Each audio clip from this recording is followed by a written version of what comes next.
Orange adalah antioksidan semula jadi.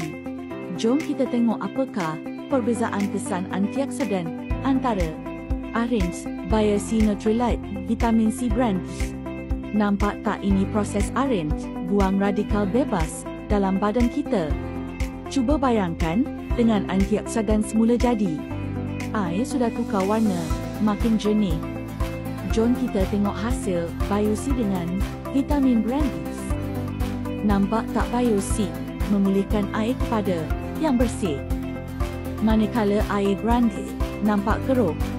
Kesan biosinotrilate adalah yang paling dekat dengan orange. Brand lain biasa ditambah bahan pewarna. Ini salah satu sebab air nampak keruh. Kita tambah lagi Aden. Boleh nampak orange dah habis antioksidan. Satu kapsul biosinotrilite sama dengan 7 biji orange.